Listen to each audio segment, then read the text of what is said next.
Welcome to How to Talk to Kids About Anything with Dr. Robyn Silverman, a podcast loaded with practical tips, powerful scripts, personal stories, and simple steps to make even the toughest conversations easier. So get ready to get the information you need to make the impact you want from someone you trust, your friend, parenting expert, Dr. Robyn Silverman. Hello and welcome to How to Talk to Kids About Anything, where we give you the tips, scripts, stories, and steps to make even the toughest conversations easier. I'm so honored to be your host, Dr. Robyn Silverman, child and teen development specialist, author, and speaker, and most importantly, parent of two great kids who give me the opportunity to love, learn, and grow every single day, whether I want to or not. Believe me, I get it. It's not always easy, but we're in this together, and we have some great people helping us along the way. Now let's talk about family. That word can mean different things to different people. While media outlets from TV shows to movies to the press are becoming better at highlighting different types of families, the traditional mom, dad, kid family still seems to be the default. Even when watching animated children's movies where one parent dies before the adventure begins, the implied family structure typically starts as a mom, dad, and child. This sends a message about what is supposedly normal. And with children naturally wired to want to belong, perceiving your family as different can make a child feel less than. Let's aim to change this by being more inclusive in our conversations and explanations of what alternative families look like. We have spoken in the past about blended families and some about adoption, and today I'd like to go deeper into adoption as well as some other family structures like gay and lesbian parenting with someone who has been studying diversity in families for quite a while, Dr. Abbie Goldberg. Abbie E. Goldberg is a professor in the Department of Psychology at Clark University in Worcester, Massachusetts, where she also currently serves as the Director of Women and Gender Studies and is the current holder of the Jan and Larry Landry Endowed Chair. Dr. Goldberg is an internationally recognized scholar, speaker, and consultant who is regularly interviewed by media outlets, including the New York Times, The Atlantic, the Boston Globe, the New York Magazine. Her research examines diverse families, including LGBTQ parent families and adoptive parent families, as well as the experiences of marginalized groups such as trans youth. A central theme of her research is the decentering of any quote-unquote normal or quote-unquote typical family, sexuality, or gender to allow room for diverse family sexualities and genders. Dr. Goldberg is the author of 140 peer-reviewed articles, over 25 book chapters, and 4 books. LGBTQ Family Building, A Guide for Prospective Parents, Open Adoption and Diverse Families, Gay Dads, Lesbian and Gay Parents and Their Children. Her research has been cited worldwide, and she teaches courses on diversity in contemporary families, research methods with diverse families, human sexuality, the psychology of sexual orientation, gender and crime, and ethics in clinical psychology. We are so excited to have you. Welcome, Professor Abbie Goldberg, to How to Talk to Kids About Anything. Thank you so much. So glad to be here. Well, I'm glad you're here, but before we jump into everything, can you tell us what gets you up in the morning and what got you so interested in studying different types of families, from families created through adoption to two mom or two dad families? Yes. So I started graduate school, this is the very short version, and in the late 90s, and really was struck by how the research on families was really about a mom and a dad with biologically related kids. And I was studying the transition of parenthood. What happens when folks become parents for the first time? And everything that I read was really about folks who were having biological children in the context of a heterosexual relationship, which really struck me. So I started my first big study, which was the transition of parenthood for lesbian couples. So these were female couples who used donor insemination to become parents. Because what I knew from my own family and from my friends is that families are really diverse, and that the research just didn't catch up with the lived reality of families that I experienced in my everyday life. So I wanted to start changing that. And that really was the beginning of kind of a whole career of looking at different kinds of families with all different kinds of permutations and combinations. And, one question led to another question, which led to another question.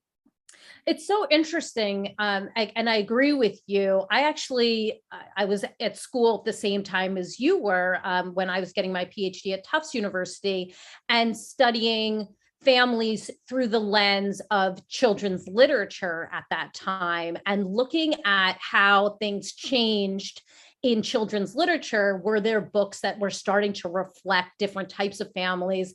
We probably all remember the Heather Has Two Mommies, and it wasn't a mom-dad situation. We also had like a single parent, and it started to show it, but it really took a long time to re-reflect it. So why would you say the traditional family is said to be made up of mom, dad, child as the default? Is it census figures that report that the percentage of families is comprised that way? Is it the majority? Is it the default because that's the way it's always been? What is the reason for the traditional family to be called the traditional family when we know there's so many different kinds? Well, it's not census figures because we know that it is not really the dominant family form. We've got divorced families and we've got adoptive families and two mom families and grandparents raising children and so many other combinations, single parents. So we have to look deeper and think about, there's an element of family values here. Who do we think is the ideal? And so I don't think that most people would say, a mom and dad and two kids is by and large, the most common type of family, although some people would. But we might say that's the ideal kind of family. That's the kind of family that everyone should aspire to. It's the healthiest kind of family. It's the kind of family that we've seen represented again and again throughout history. There's some nostalgia and idealization attached to that kind of family, even if what's going on in that family, right, whoever they are, isn't necessarily that happy or healthy, right? So we've kind of clung to that idea that this represents the ideal, even though we see perfectly healthy and happy representations of diverse families all around us. So are you saying then that the assumption that heterosexual couples raising children, that is the healthiest way to raise children, is not actually accurate? Yes, I am. We know that in academic speak, family structure, so who makes up a family, is less important than what we call family process, what happens within families. So family process is just more important. And really what's interesting is that family process can look really similar across all different kinds of or different structures of family. So what actually happens within families matters more to kids' development, for example, than whether you have a mom and a dad, right? Are your parents warm and supportive, and do you have people that you can count on? Can you trust your parents? Do you have a sense of safety, right? Are these good relationships? That matters more than if you have a mom and a dad. Thank you. That is really illuminating, and I feel like really gets at the point and the crux of the matter. Now, you study families that were created through adoption. Ours, obviously having a couple, of course, is also a family. I mean, creating a family with kids. We adopted both of our children, so we embody that structure. And in general, I would like to know, what were some of the most profound findings that you discovered while studying families that created their structure with kids through adoption? Well, I guess one of the most profound things, I should say that I've been following over 150 lesbian, gay, and heterosexual adoptive families for almost 17 years. Wow. So I know, it started out as That's a awesome. study to look at their transition to parenthood. And then it just became a study of their transition to kindergarten and a study of their transition to elementary school. And then it became a divorce study because certain people got divorced. And so I'm interested in family transitions and what helps people to thrive when things are changing. And how can we support families when they're not thriving? So surprise, surprise, things change. That really is the name of the game. One of the most interesting things is that many of these families are in what we call open adoptions, where they have some amount of contact with, right? With birth family. And what I can say about that is just change is the name of the game. There are folks that were not super on board, or maybe not quite as open to open adoption early on, but they really got, as their kids started to develop, how important that was for their children. And they surprised themselves, and I think sometimes me, with their expansive view of what families could be and their willingness and ability to integrate birth family, even when it was really hard. Because these aren't stories where it's just, everything's easy. When we have multiple people involved, things are complicated. So I guess I've just been surprised and engaged with how much these relationships have changed over time. And families' willingness to do things that maybe are hard for parents, but really they believe are good for their kids. It's fascinating to me on every level, and professional level and personal level, in terms of me living that very much. One of the discoveries that has been made over and over again in adoption research is that kids need an origin story to understand where they came from and who they are. I would love for you to talk about some of these details we're supposed to be providing in an origin story. For example, what is an origin story? When does it start? How far back should we kind of be going with it? For people who are talking about an adoption story or an origin story with their children, so that they get really what they need in order to thrive and be really healthy kids. Those are great questions. I think that a lot of, I will not put this on adoptive parents, because I think a lot of the advice has come from agencies and other folks to tell origin stories that are really happy. And I'm not saying you shouldn't tell an origin story that is upbeat and positive, but we have to really be careful with kids not to lie. And so sometimes I hear origin stories that sound close to lying to me. And that's not great, because at some point you're going to give a more nuanced, complicated narrative or origin story. And it can't be so different from that original origin story that the kid says, well, wait, what about the part where they loved me so much that they placed me for adoption? Or what about, my birth parents are, heroes, or your heroes, right? So we build up these kind of ideals and these ideas for kids that are very, they don't always approximate the real conditions. So I think there's a way in which you can tell an origin story that is truthful, but that's nuanced and that is upbeat, to the extent that it can be. So emphasizing how all the people involved really loved you. That's true. And that's not going to change. But saying they loved you so much that they placed you for adoption, for a lot of folks, that's not totally true. A birth parent placed the child for adoption maybe because they had very few resources in their life that would allow them to keep that child. That's a fact. It's a painful fact, but it's a fact. So telling the child, she wanted you to be with us because she wanted a better life for you. That's a tricky, and many people would say not a truthful narrative. And it's one that will probably over time be challenged. Mm-hmm. Mm-hmm. A friend of mine lived the issue that you just highlighted, admitting now that she wound up making a mistake and wish she had done it differently, but with the greatest of intentions, because the story that she would have needed to tell her child who was asking was extremely unpleasant, and happened to be placed for adoption out of safety for her and for her siblings, who remained with the mother because the birth father, who was the birth father just to this particular baby and not the others, was being abusive, sexually abusive to those other children, and would have had a reason, a legal reason, to be able to hang around that house had the birth mother kept that child. Now, they have an open adoption, and they have kept in touch with the birth mother and the siblings, and it is a very lovely family structure.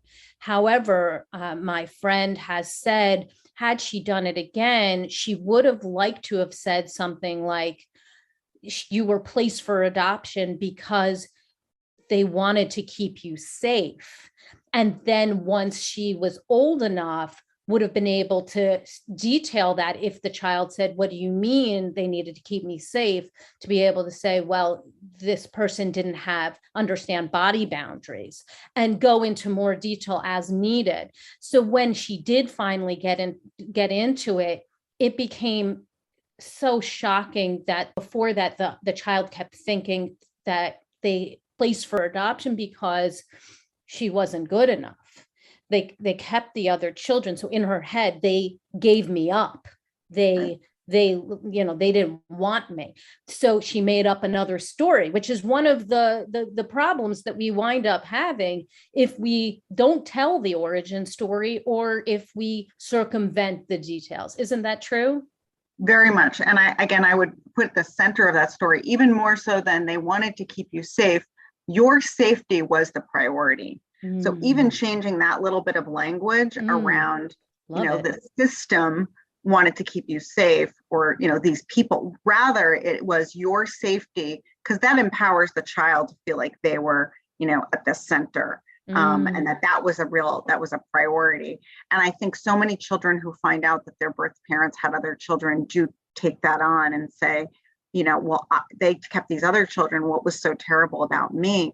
And again, the little tweaks in language that we can make about your birth mother couldn't take care of you at that time, couldn't take on another child at that time, being really specific around the circumstances that led to that placement. So it's because it's a lie to say your birth parents couldn't take care of children, right? They had two other children. So how does then the child internalize that?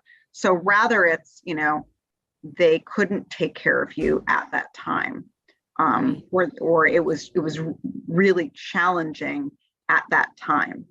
Okay, excellent. That scripting is really, really important. And I really understand that. So I would love to go further and talk a little bit more about scripting, how we would broach an origin story and explain an origin story if, let's say, for example, that you know a lot more about the birth mother, but you actually don't know anything about the birth father. How would you deal with that situation, wanting to give an origin story to this child, but not really having a balanced view of what it is? I would probably say that, we know a lot more about your birth mom than your birth dad. We don't know a lot. And as the child gets older, there's usually parents can assure their child, that they will access more information as their child might want that or need that, and if it is accessible. Now, adoptive parents may have knowledge that the birth father in ways that they don't feel is positive. But ultimately, let's say that the birth father is incarcerated, for example. That's actually information that, again, as developmentally appropriate, a child should have access to as they grow. The kind of working knowledge is that you work with a child's developmental stage as you share information. And again, you want to make sure that you're never changing the story. You're only allowing the story to become more nuanced and process those details with that child. So initially it might be, we don't know a lot about the birth father. I'm assuming that's true. And then it may graduate to, we don't know a lot, but we have these details. And if you're curious about more, we can try to find out more, or we can try to get in contact. And then it might be, we now learn that your birth father's incarcerated. He's in jail. What would you like to do? Would you like to write him a letter? There may be something about that could be really positive for a child. Of course, you want to make sure, you want to be monitoring the child for how are they experiencing this. Ideally, you have access to adoption aware or adoption sensitive therapists who might be brought in to kind of support that process. But the working idea is that by the time a child is a teenager, they really do have access to all information about their origins. Okay. And then what about the parents? And I have a lot of friends in this situation that they know very little at all, because the children were adopted internationally and they just were not given information. They didn't have it. I think the adoption centers and the orphanages and that, they didn't have the information. So what do you do in the situation where you really don't know? Well, first of all, I think it's so important to validate for the child how painful and frustrating that is. The loss of that information is profound. And as adoptive parents, we are, or they are, sort of part of that system, right? Like, adoptive parents take on that reality and have to grapple with how to manage it, right? Parents have to figure out what they're going to do with that. So I think first validating that, and then, there are all of these new ways that people are seeking out information. It may not be about, say, birth parents or origins, but many internationally adopted kids, when they get to young adulthood, they really want to do genealogy and they want to do 23andMe, and that can be a way in to at least having access to some information about identity, right? Who am I? Who are we? And to be able to access that, of course, it's not the same thing as knowing who your birth parents are, but it's something. And so adoptive parents should really support that process. People are also employing these kind of detectives, both overseas and then people who they can find online, to find out information about origins, who, for kids who were internationally adopted. And some people have had success. And I know that there are parents who have accessed things, that they've said, like, all right, let's go to China and look at your home country. And we know you're from this area. So let's, investigate this particular area, and let's learn some of the language, and let's learn some of the traditions. So I know that some adoptive parents are trying to access some of the origin and by incorporating some of the traditions and language from that place of origin. Is that also a way to get at a little piece of this for these kids?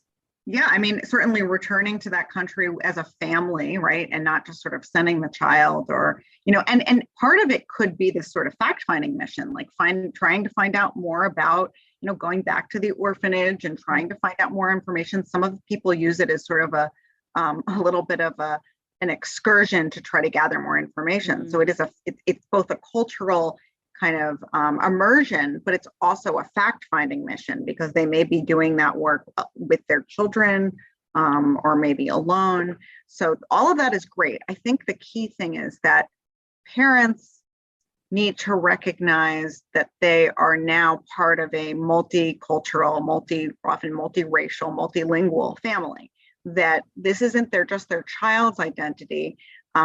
Sending your child off to a culture camp, or sending your child off to this other country, but rather this is, you've taken this on as well. And doing things where you might feel like the outsider. That's good, right? Yeah. Parents should challenge themselves to realize usually what their child experiences all the time, which is being of a different, background, being phenotypically dissimilar from family members, looking different, being the only person of color, say, in a group. Parents owe it to their kids to look for opportunities where they're the ones who look different and feel different, whether that's in another country or whether that's at a church or whether that's in a neighborhood or at school or whatever. I love that. It just flipped it on its ear for me where, when a child comes to you and wants to know your background and your genealogy and you say, oh, well, my dad's family was from Prague and my mother's family was from an area in Russia. And that you could say, this is part of your heritage now, and your origin, your place of origin is also part of our heritage now. I love that. It goes both ways because I don't think that many people think about it that way. So I think that's really, really genius. It adds an extra layer, this idea that you have a family that has different races in it. And for those children who were adopted, it needs to be integrated and combined and celebrated in order for children to thrive. And it's such a good way of doing that. I really appreciate what you're saying there. Thank you. Yeah, I think it's just more about like taking it on as a responsibility. And I think a lot of times, especially with transracially adoptive, parents and families, there is not as much attention to, what would it be like for me to be uncomfortable, rather than asking my child to adapt to, say, a primarily white school, what would it be like for me to live in a predominantly Black community, or go to this church that, is predominantly Black, where I'm one of the few white parents. So again, leaning in or interrogating that discomfort, what is going to work for my child should be at the center. And, being uncomfortable can be really good for us. What a growth opportunity. Finally, with the scripting, if the birth parents have negative things that were the reason why this child was placed for adoption, like the abuse situation or neglect, and yes, the orphanages and the adoption community often says that we need to be positive about birth parents for the health of the child. What kind of things can we say to that child about their origin if things started off really poorly for them and still want that child to thrive in knowing their story? Yeah, I think it's so important. Here is where being really careful with language is so important. Because again, there's real danger in saying, your birth parents were bad people, right? They hurt you. We don't want to say that for a variety of reasons. One of which is, first of all, that's probably, it's not true. It's too simplistic. And the child internalizes that as part of their story. Right. If my birth dad was a bad person, what does that mean about me? Boys in particular, if people tend to identify overly with the same gender parents. So if you say your birth father was a criminal and he's in jail, think about how a child is going to interpret that and experience that as what it says about them. So there's ways in which you can talk about, let's say there's a parent who was neglectful or abused, and those are two very different things. Yes. I will say, talking about trying not to get into personal qualities and the blame game, maybe talk more about systems and again, about safety. So talking about, your birth mom had a really hard time, because often when we see things like abuse or neglect, we're also talking about systemic issues. We're talking about poverty. We're talking about systems that failed folks. We're talking about mental illness. So, your birth mom had a really hard time. They didn't have the support that they needed to be able to parent you in the way that they wanted to or they needed to. And again, that can change as the child gets older to say, eventually your birth mom had a diagnosis of X. This meant that there were these behaviors which made it hard to parent, right? So you get more specific, but it's really important to remember that this child is of those birth parents. So anything you say, that child can and will internalize as part of themselves. Thank you. That is important for us to know that we're dealing with nuanced humans and not somebody who you never want one label to be slapped on your head. So we wouldn't want to do the same thing to others. Now, you also study gay and lesbian parenting, and the past several decades have seen increasing controversies over lesbian and gay parenthood. At the same time, more same-sex couples than ever are becoming parents. Can you talk about some of the top struggles that might be unique to these two mom or two dad households for the parents and for the kids? Yes, and I will say, things have really changed in different ways, right? Things have gotten increasingly more positive in many ways, right? There's been some real wins in terms of family recognition, but especially depending on where you live, the rights of, LGBT parents are often challenged. And I have a book that's coming out this spring that's really a guide to folks who want to be parents who are LGBT to kind of anticipate those earlier. So it really gets at these, what are the things that you need to think about? So, first of all, so much about sort of what is challenging depends on where you live. If you live in a community that is supportive and affirming, where there's a lot of other LGBT parent families, you're going to have a really different experience than you're living in, say, a red state where your child is the only child with two dads, right? So that really matters. One other thing that matters is how much money do you have? How much money do you have to opt into certain environments? Say, place your child in private school if you feel like the public school is not a good fit, or choose where you live, maybe choosing to live in a more progressive community. Do you have much choice about where you land? So those things really matter. And of course, families will often have a harder time if they are dealing with other marginalized identities, if they're parents or children of color, if there's also other issues, disabilities. But the biggest challenges folks face is, not understanding their families, right? The idea that their children and they are somehow less than because they're gay. So kids may be teased. They may be told, for example, you don't have a dad, you don't have a dad, you're not part of a real family, or two women can't get married, or my grandparents say ... Those are some of the things that children at least might encounter in the early years.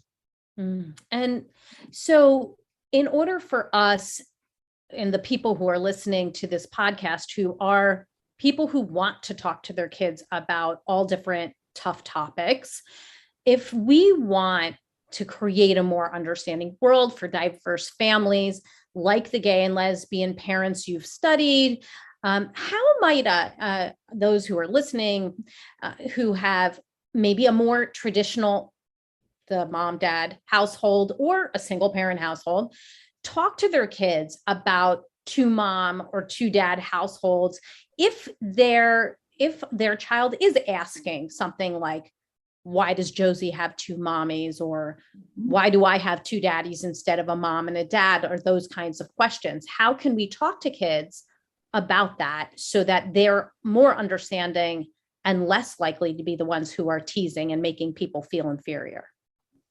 So two things. One is to kind of re-emphasize for kids how diverse families are to begin with, right? Highlight for them that two dad family is actually just one of a whole range of different kinds of families that exist, right? So yeah, some people have two dads, some people live with a grandparent who really loves them and takes care of them. Some people are raised by a single mom or a single dad.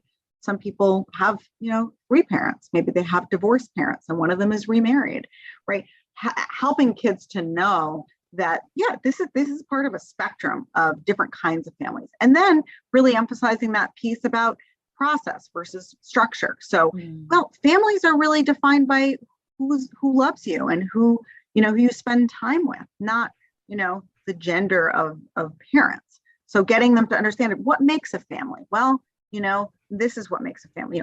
Families are people who do things together, and families are people who care about each other, and families, one could argue against this, are people who live together, right? Mm-hmm. So you want to help kids to expand their idea of what is a family, to think about what families are to each other, what actually defines people as being family. And if the conversation goes deeper and the child asks something like, how do two dad families or two mom families have kids? How would you answer that question? I would say, some families have to count on other people outside of the family to help them make a family. And you could then go deeper into that, and you could talk about adoption, right? There are these other people. And you could talk about sperm donation, right? And you could get into, there's some great books that help kids to understand some of those issues. So Corey Silverberg has a couple of children's books that talk about donor insemination, for example, and there's a range of adoption books that talk about birth parents, but helping them to understand that sometimes families need a little help from people outside of the family to have a child, or that, to kind of expand the way that kids are thinking a little bit. Excellent. Okay. So that's really helpful. It's funny. I had kind of the inverse situation with my children who were adopted, and we wound up getting into the sex conversation after my daughter was like, and so when I want to have a child, I go to the doctor and, and have the doctor help me, or will I adopt? And I was like, wait a second, you actually aren't aware of what a lot of people do. And when she was much younger, we had quite the conversation that went on a long time. One of my favorite conversations we ever had, uncomfortable, but really amazing. But it was funny, she had a different idea of how this worked and how people created families. You could certainly start with that. You could say many people start this way, and here's some other ways, and that's fine. It really depends on how old the kid is, how much can they really understand about how people often have children. But actually, a lot of adopted kids are really first, just to your point, introduced to the idea of sex when they start saying, wait a second, okay, I know how I got here, but they actually don't have much of an understanding how most other kids got here. Right. Exactly. So we wound up having the inverse, but and it was great. It was a great conversation, but it's interesting because usually people think they have to start with one to get to the other. They don't. You can start wherever you want. Especially since all of these different ways of forming a family are great. Fine, just ways. One is not better than the other. Okay, so can you give us your top tip? What would you want people to come away with after listening to what you have to say and reading your books or your studies about diverse families and how we should be talking to kids about them? I think we want to help kids understand not just, that there are a whole range of different families, but again, broaden their idea even further to understand that, we don't know anything about how kids are going to grow up. We don't know if our kids will adopt, if our kids will be gay. We don't know if our kids will decide they don't want children, right? So it's part of it is saying, be kind, accept, empathize, be respectful to other families, don't judge other families. But part of it is also anticipating what children might ultimately, the range of possibilities that kids can imagine for themselves. We don't want kids to foreclose any possibilities for themselves. So when we reinforce the idea of a particular kind of family that is valid, we're not only shaping how they treat other people, we're shaping what they can imagine for their own futures and their own lives. Well said. And I think that's a great way of putting it. Give us the resource of the week. Where can we go to get more information about you, your books, and the work you're doing? Sure. So my research website, where you can find all of my articles and books, is abbiegoldberg.com. And I also created a website called teachallfamilies.com that is specifically for educators and parents about how to actually create more inclusive learning environments for LGBT parent families and also adoptive parent families. Excellent. And all of those links will be put in the show notes for any of you who are running around right now. And I just want to thank you so much, Professor Abbie Goldberg, for being on the show today. I think we all learned a lot about all different types of families and really understanding how to talk to kids so that they have a full understanding of the range of families that are out there and the range of families that they could have when they grow up. So thanks again for being on the show. Well, thank you so much for having me. Well, I've got my takeaways, and sweet friends, I know you have yours. Let's go up to Facebook. We can go to the Dr. Robyn Silverman page, or let's chat about it at drrobynsilverman.com or twitter.com. I'm at Dr. Robyn. I'm also on Instagram under Dr. Robyn Silverman. And if you love this podcast like I did, what is so interesting, I hope you will go up to iTunes and rate and review it so other people can learn about these outstanding solutions and use them in their own homes, that they can have these conversations. It's about adoption, about LGBTQ parenting, all the different things that Abbie Goldberg was talking about. I'd really appreciate it. That's all the time we have for today, my fellow parents, leaders, and educators. Thank you so much for tuning in to How to Talk to Kids About Anything. For more information on books, articles, speaking engagements, or curriculum, please go to drrobynsilverman.com. There's so many great podcasts up there, and the show notes to this podcast will be up there as well. I look forward to weathering the storms and enjoying the sunny side of life together. And please remember, even on the days when you fall short, you've got this, you're here, you're getting the information you need. I know it's not easy, but never forget there's always tomorrow. Parenting is often the ultimate do-over. So if you said something about another family, about the way you answered a question, you go, oh, I didn't do that right. You often have another chance to do it again, and you can ask for another chance to do it again. I'm right there with you, and I see you. And as there are moments when we doubt our know-how, our choices, and our sweet sanity, please know you are 10 times the parent you think you are. Until next time, this is Dr. Robyn Silverman with How to Talk to Kids About Anything. Please tune in again and keep connecting through conversation. See you next week.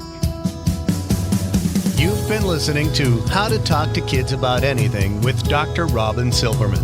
For more information on books, articles, speaking engagements, or curriculum, please visit drrobynsilverman.com.